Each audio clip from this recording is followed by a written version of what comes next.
Interactive marketing to me is basically a very comprehensive look at a bridge between offline and online marketing. And to me, basically what you still have is you still have an offer, you still have information leading to that offer, and then it leads to customer acquisition and or lead generation. So basically, once you understand the offer and how best to put it in front of people, then basically it's a comprehensive look, not only design and development of the actual landing pages and all the branding that goes with it, but it's also the analytics, the search engine optimization.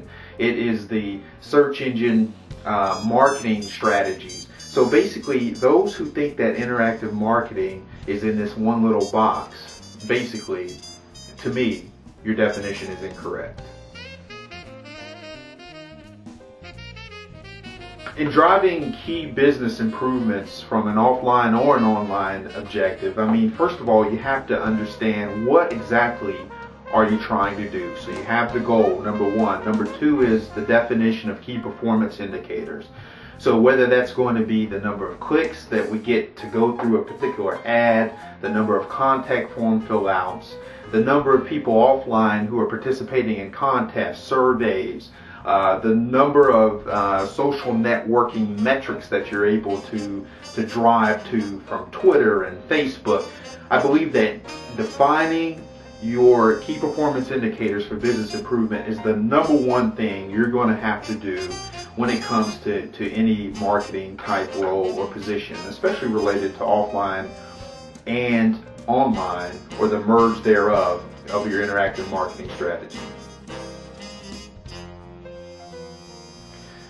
In delivering results for a particular channel or business objective, I believe that you have to prioritize. I think that the number one mistake for a lot of us as marketers is to try to be way too shallow instead of taking a deep channel specific approach. And so I think that the benefit of having diversified teams in interactive marketing, again, since it's a comprehensive umbrella, it allows you to take deeper dives into the analytics, deeper dives into search engine optimization, so that you don't get penalized, so that you remain compliant, so that you have good positioning in search engines, so that you have a different channel for the offline approach, and you have a different channel for the social media and marketing. I believe that it is a very necessary being that you are able to go deep instead of shallow. On the subject of great ideas, importing and exporting them, you know, what you have to do is you have to be on top of your game.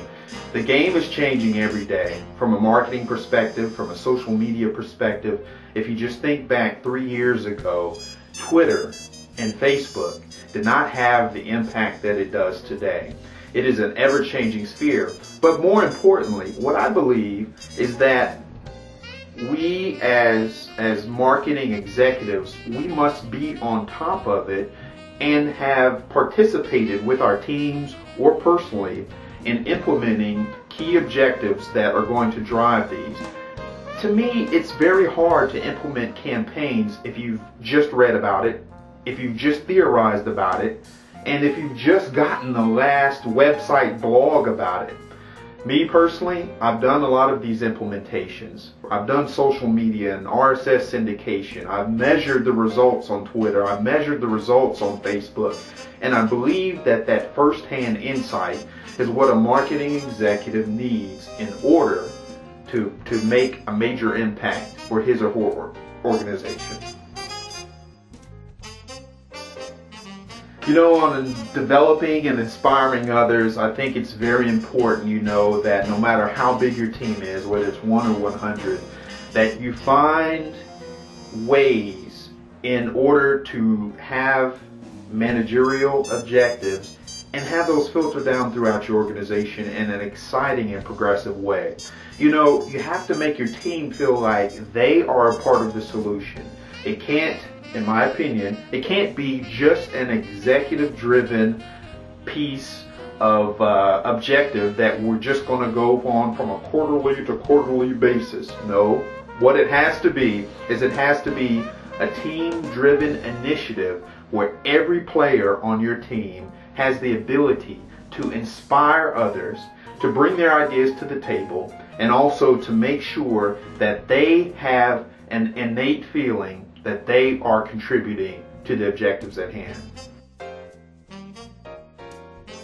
I think that a lot of brands take too much time to do something wrong late. And so basically what this means is I believe that your brand marketing strategy should have an iterative approach. In other words, you should be able to prioritize launches or launch phases in order to see the success so that you can measure and then go back to an ideation phase if you have to. And so brand marketing strategy must be iterative, it must be measurable and objective, and to me, I don't believe that you should launch everything at once, and instead you should have the ability to test. You optimize, and then you succeed.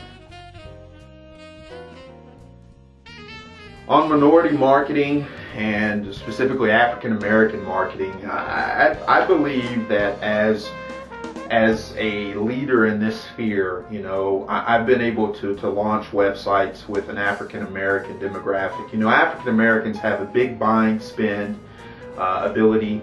African Americans are loyal, and I speak from this firsthand, but they're loyal to brands. And I believe that in this time, it's going to take a little bit more creative way to reach a particular customer, especially in the African American demographic, than a rap song rapping about a particular brand.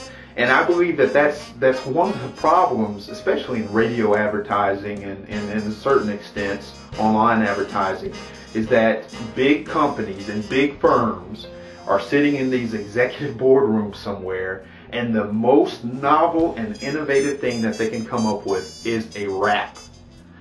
African Americans are becoming more and more savvy. The digital divide has decreased. African Americans in large numbers now have access to mobile phones. Most of the race has computers in the home. And if you compare that to 10 to 15 years ago, when the digital divide was like this, now it has become like this. And so I think that it is going to be important for African American marketing from a B2B and a B2C perspective is going to be that much more important, and those who are in an executive and decision-making role are going to have to take that into account. I think that it's going to be inevitable again that you take into the account which brands speak most to your demographic and find ways to, and novel ways to position those particular brands in ways that work in measurable ways.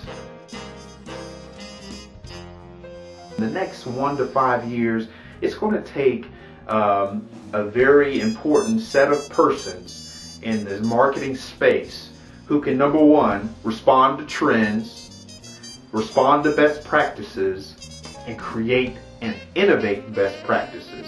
That's the most important thing. And lastly, it's going to take a very special person or set of persons to evangelize and socialize these concepts in order to create them and implement them into deliverables.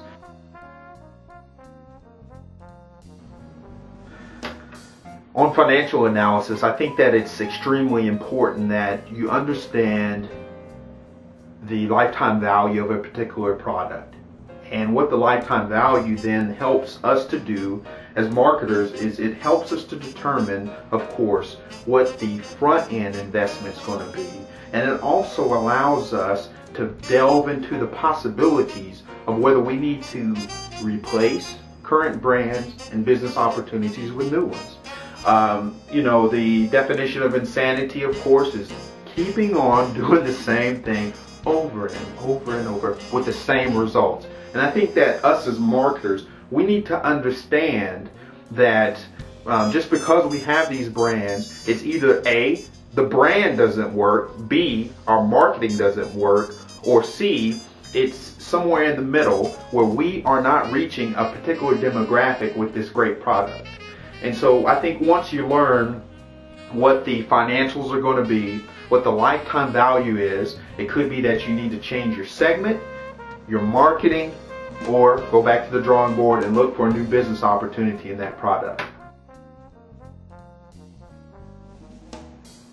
I was watching Stanford entrepreneurial series. They have free videos up there, and forgive me, the name of the young lady does not come to me, but she's a professor out there, and she said that once you have the key to a particular corporation or business, once you work there, then the sky's the limit as far as what innovation, what creative ideas you can bring. The unfortunate thing is that it's not like that everywhere. And so, you know, to me, I think it takes a special place. It takes a special place to foster and innovate and create a culture of professionals who are trying to help the bottom line of a particular business or product line. And so I think it's very important to you C-level executives. I think it's very important that you, number one, you look for the right person in your particular positions. You look for the right marketing objectives and the right financials for your business opportunities. But I believe that you have to work on creating a culture that fosters innovation and helps to prioritize the responses that you are going to get from your employees. And I think that as an employee, I think that that is the number one thing of which is either lacking or which you as an employee can take advantage of. It's that ear for those in the organization and finding those in the organization who can make it happen and make those innovative ideas happen. If your company's not like that,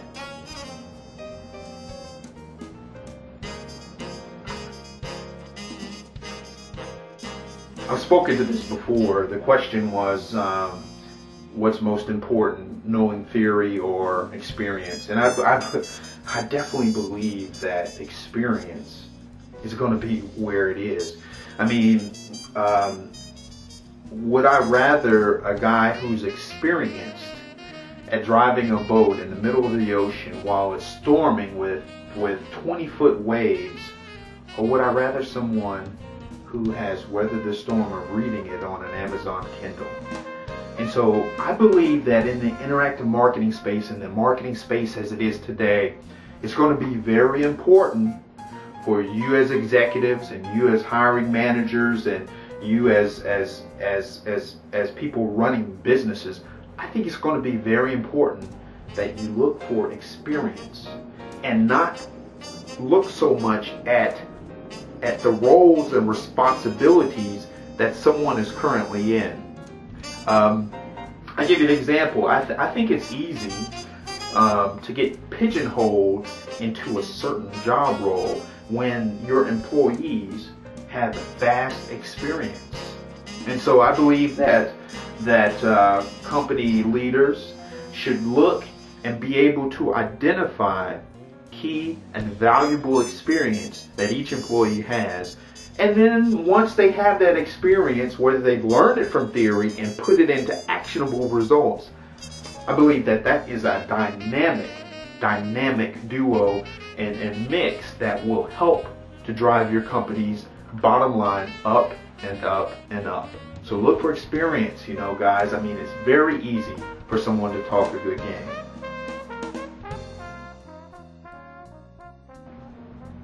My name is Brandon Johnson. Thank you.